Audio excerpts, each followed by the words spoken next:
Hello students, मैं वीना गुप्ता। आज मैं आपको प्रबंध की प्रक्रिया के रूप में बताना चाहती हूँ कि प्रबंध का क्या कार्य होता है या प्रबंध का क्या फंक्शन होता है। प्रबंध को एक प्रक्रिया के रूप में बताया गया है। प्रबंध प्रक्रिया के अंतर्गत नियोजन, संगठन, नियुक्तियाँ, निर्देशन और नियंत्रण एक दूसरे से संबंधित अनेक क्रियाओं को सम्मिलित किया जाता है।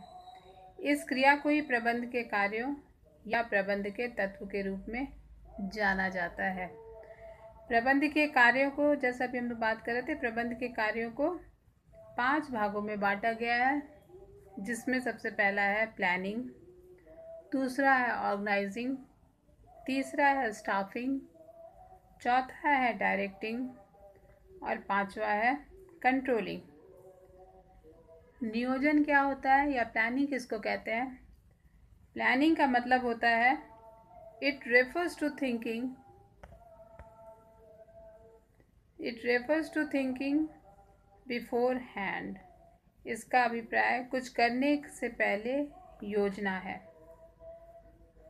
दूसरे शब्दों में हम कह सकते हैं कि प्लानिंग में क्या किया जाता है, निर्धारित परिणाम या निर्धारित उद्देश्य को प्राप्त करने के लिए भावी कार्यक्रम की रूपरेखा तैयार करना, या हम कह सकते हैं भविष्य की एक रूपरेखा तैयार करना ही नियोजन कहलाता है।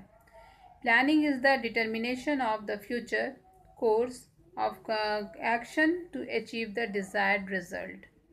ये कह सकते हैं नियोजन के अंतर्गत ये किया जाता है, यह निश्चित किया जाता है कि क्या करना है, व्हाट टू डू, कैसे करना है, हाउ टू डू, कब करना है, व्हेन टू डू, तथा किस व्यक्ति के द्वारा किया जाना है, हु इज़ टू डू आदि कार्य प्रारंभ के रूप में पूर्ण रूप से इन्हीं बातों पर अध्ययन किया जाता है।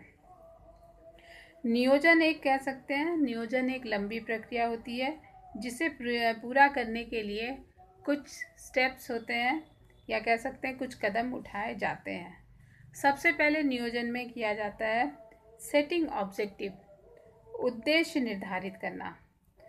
फिर उसके अंतर्गत क्या किया जाता है, दूसरा है उसमें डेवलपिंग प्रेमिसेस या कह सकते हैं सीमाएं विकसित करना। फिर उसमें identifying alternative courses of action, वैकल्पिक कार्यवाहियों की पहचान करना, इसमें किया जाता है। फिर है इवेल्युएटिंग अल्टरनेटिव कोर्सेज, वैकल्पिक कार्यवाहियों का मूल्यांकन करना, इसके अंतर्गत किया जाता है। इसके बाद इसका नेक्स्ट स्टेप है सिलेक्शन द अल्टरनेटिव या कह सकते हैं एक विकल्प का चयन करना। फिर नेक्स्ट इसमें किया जाता है इम्प्लीमेंट द प्लान, योजना को लागू करना। और सबसे लास्ट होता है इसमें फॉलो अप एक्शन, जिसको कहते हैं समीक्षा करना या जिसको कह सकते हैं फॉलो अप करना। ये तो हो गया प्लानिंग के अंतर्गत, जिसके अंतर्गत किया जाता है what to do, how to do, when to do और हु इज़ टू डू। इन सभी का सम्मिलित रूप भी प्लानिंग के अंतर्गत किया जाता है। दूसरा पॉइंट हमारा है, या दूसरा हम कह सकते हैं इसका स्टेप जो है वो होता है ऑर्गेनाइजिंग। ऑर्गेनाइजिंग में सबसे पहले इसका मतलब हम जान लें।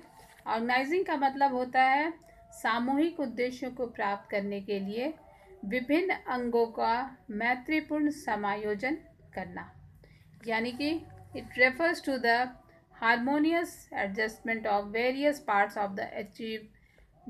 Parts to achieve common objectives.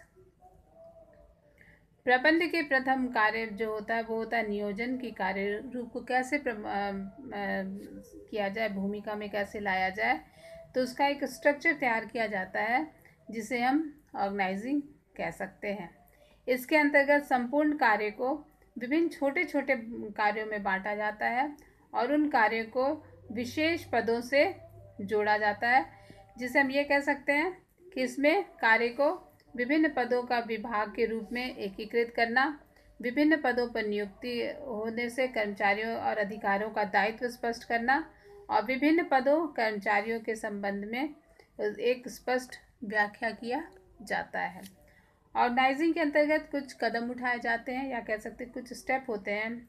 सबसे पहला स्टेप इसमें होता है identification and division of work. सबसे पहले इसमें कार्य की पहचान की जाती है और उसका विभाजन किया जाता है।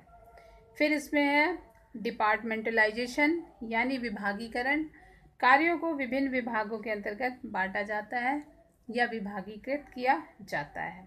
फिर है असाइनमेंट ड्यूटीज़ या कह सकते हैं कार्य सौंपना।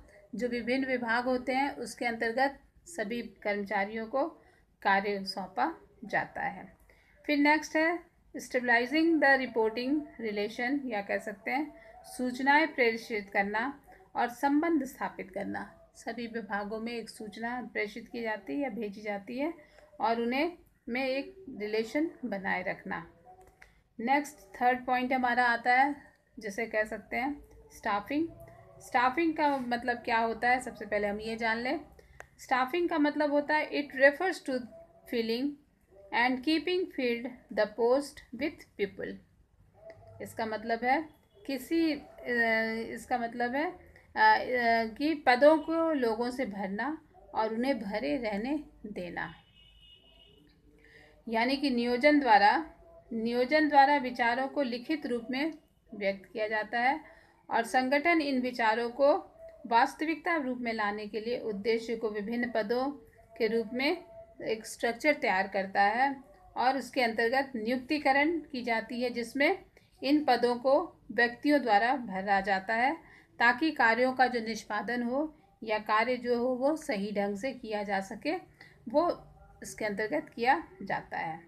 स्टाफिंग के अंतर्गत किया जाता है यह संगठन के सभी स्तरों पर कह सकते हैं सभी स्तरों पर उपयुक्त योग्य और शिक्षित अधिकारी तथा कर्मचारी उपलब्ध कराया जाना ही स्टाफिंग के अंतर्गत किया जाता है। क्योंकि किसी भी संगठन की सफलता व्यक्तियों द्वारा कुशलतापूर्वक किए गए कार्य निष्पादन पर आधारित होती है, इसलिए प्रबंध में स्टाफिंग कार्य का बहुत महत्व होता है। इसके अंतर्गत कुछ स्टेप होते हैं या हम कह सकते हैं कुछ कदम होते हैं। सबसे पहला कदम है estimating the man power recruitment. कह सकते हैं मानव शक्ति आवश्यकताओं का आंकलन करना। फिर इसके अंतर्गत किया जाता है रिक्रूटमेंट जिसको हम भर्ती कह सकते हैं। फिर किया जाता है इसमें सिलेक्शन जिसे हम चयन कह सकते हैं। उसके बाद इसमें किया जाता है प्लेसमेंट एंड ओरिएंटेशन जिसे हम कह सकते हैं कार्य पर लगाना और उन्हें अभिविन्यास करना या फिर उन्हें ओरिएंटेशन या प्लेसमेंट उसके अंतर्गत किया जाता है। नेक्स्ट है ट्रेनिंग एंड डेवलपमेंट, प्रशिक्षण तथा विकास। जो काम करने वाले होते हैं उनको बीच बीच में ट्रेनिंग देना और उनका डेवलपमेंट देखते रहना। नेक्स्ट है डायरेक्टिंग जिसे हम कह सकते हैं कि निर्देशन का मतलब होता है it refers to the instructing, guiding, communicating and inspiring between human resources in the organisation. इसका मतलब होता है संगठन में मानव संसाधनों को निर्देश देना, उनका मार्गदर्शन करना, संदेश वहन करना तथा उन्हें अभिप्रेरित करना। यानी कि सुपरविज़न, कम्युनिकेशन, लीडरशिप और मोटिवेशन इसके अंतर्गत आता है। इसके कुछ स्टेप हैं जैसा भी हम लोग देखें कि सबसे पहले इसमें होता है सुपरविज़न जिसे हम पर्यवेक्षण कह सकते हैं। फिर नेक्स्ट इसमें आता है कम्युनिकेशन यानी संदेश वहन। फिर होता है लीडरशिप